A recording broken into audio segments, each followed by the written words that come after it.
Welcome back to the channel. We are following it up with some more Cyberpunk 2077, or a game I like to call a game so bad that the CEO had to come out and apologize to everybody on a national stage.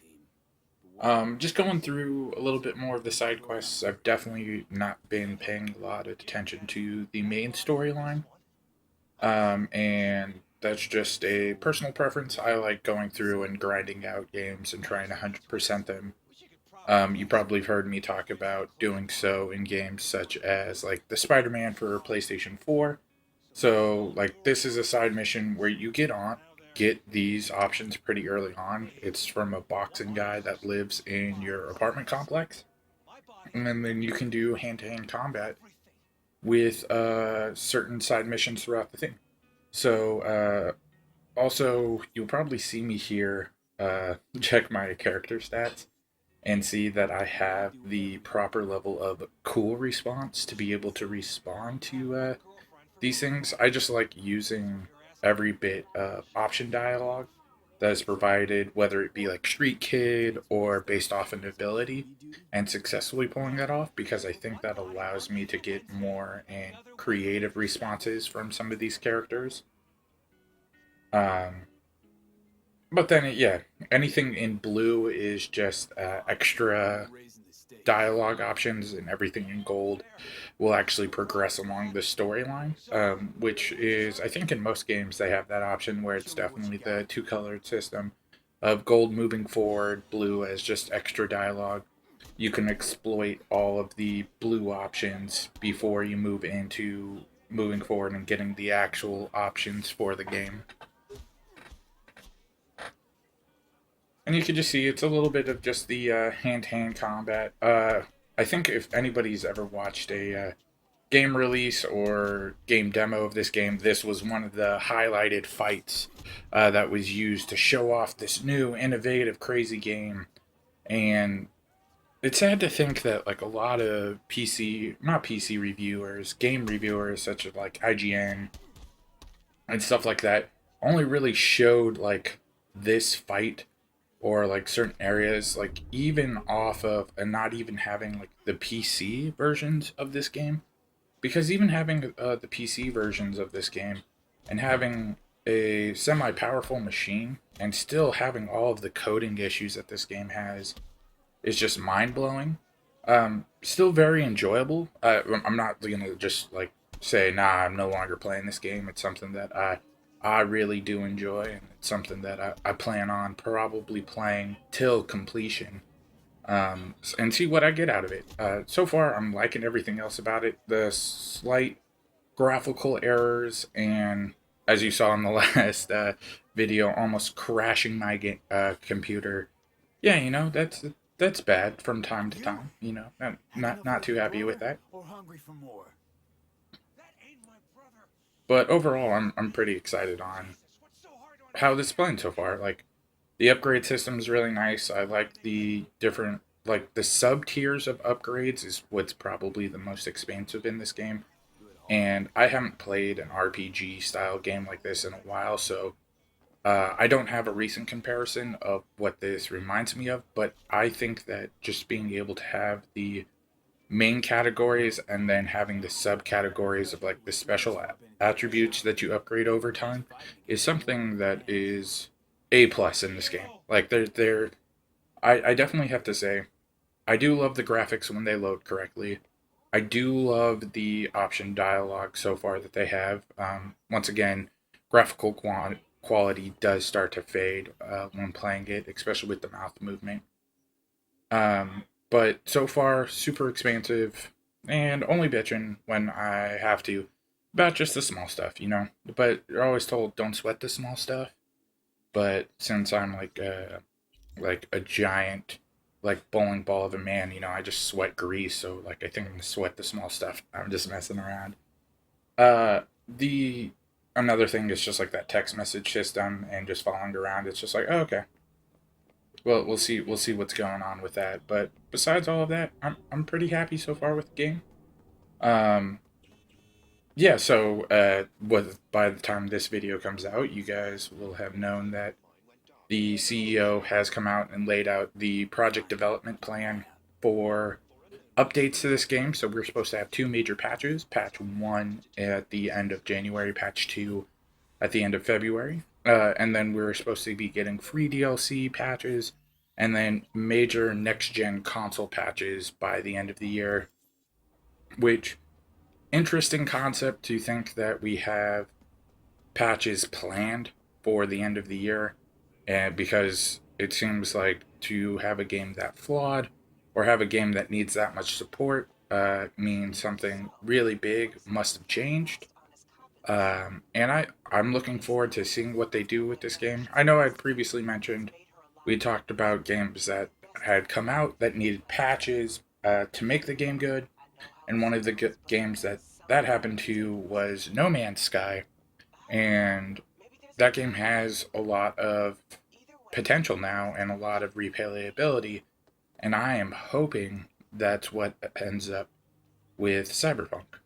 I really do hope that these patches that are promised and that they're talking about are going to be something that breathes life into this game in unexpected ways and just fixing the small errors that I have experienced so far.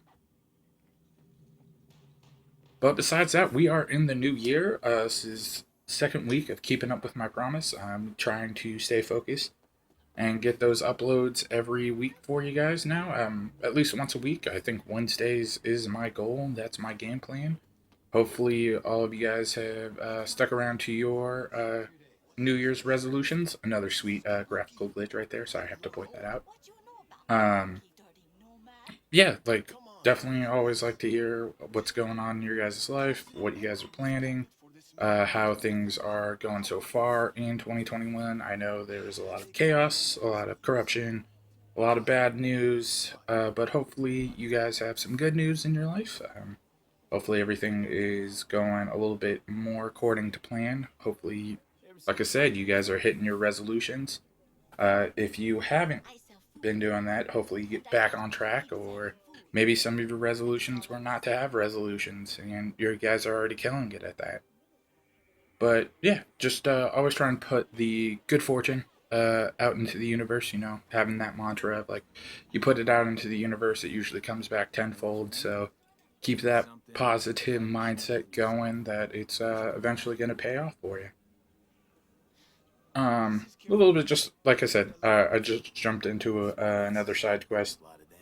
You saw when I opened up the map all the different options that were possible and everything that you do have the option to be able to select and go through.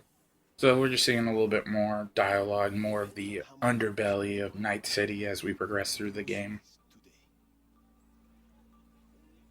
I'm thinking about, well, as I still have to continue on with my gameplay of Sakuna of Rice and Ruin. I definitely have been playing a lot of that in the background. I just haven't gotten around to posting another video because, Cyberpunk took over my life. I was also looking into getting Godfall, which had very negative reviews that I really want to play. And then playing a lot of VR recently. I've gotten Beat Saber, and I really love games like that because you have the option of downloading customizable maps. And I love community based games. I love community source games that give you that option. Another game that reminds me of where you can do like community source maps is Clone Hero, which is a Guitar Hero clone for your PC, where a lot of people have created a wide genre and library of songs that you can play. So songs that you wanted to always play on like Rock Band or Guitar Hero can be played on your PC. And it's funny because one of the worst guitars of all time, or at least worst operating systems, the Wii Guitar Hero, is actually probably the most responsive guitar that you can use for Clone Hero. So it's funny just to see something that failed in practice when it was first released, just because the Wii specifications. I can't even speak. Gotta get that sweet speech impediment back into my videos. That's that's a Punksnugglybear video. And it's not unless I mess up like a few words every time. But on the Wii, Guitar Hero ran very clunky, and the graphics were absolutely garbage, and the notes would come across looking a little bit rough instead of clean and crisp. But those guitars with a RAFnet adapter are the ones that are most responsive to the PCs nowadays. Um, you can use wireless adapter guitars and some of the old PlayStation guitars with a USB converter. So far, though, what I have found is that the Wii guitars are grade A in playing it. But like I was going into, I know it's a completely deep tangent based off of community-based games, but it was something that had brought like joy to my life, like or like joy that like other people have created these types of scenarios that gave me the opportunity to play songs that I wouldn't necessarily have played on Rock Band or Guitar Hero, whether they be behind paywalls such as DLC or just never existed, or were on like Rock Band 4 instead of Rock Band 3. And where I had left off was probably playing Rock Band 2 the most. I have Rock Band 3 played it, and it was enjoyable. And played most of the Guitar Heroes, even like Legends of Rock, and a few of the other like later releases after I think 5. I think we even have Band Hero, which is like the pop version, and all of them fun. Not all of them have the song options that I want, and thankfully to these community source things, I definitely can be able to play those songs and enjoy them how I want. So, probably gonna wrap you up here in about another minute or two, just because this is close to the end. Like you said, these are the upgrade trees, so we're at 5. We got a attribute point, which is these top 5, which you upgrade, and then perk points, which is the skill trees underneath them. If you guys are liking the content, like I always say, please hit that thumbs up button if you made it this far. I really appreciate it. Comment down below. I'm always looking to interact with my loyal day ones, or the Cub Club, as I like to call them, because you are always welcomed in the bear den. Subscribe if you want to be notified, or actually subscribing will just have you subscribed. Yeah, hit that bell notification like it's the dangly thing in the back of Cardi B's throat to be notified whenever I post a new video. And that's pretty much it. Probably, hopefully, keeping this up for the time being. Getting back into the swing of things, building the empire, building the content house that we have all dreamed of. But like I was saying, until next time, I hope you guys are living your dreams and you all have a good one.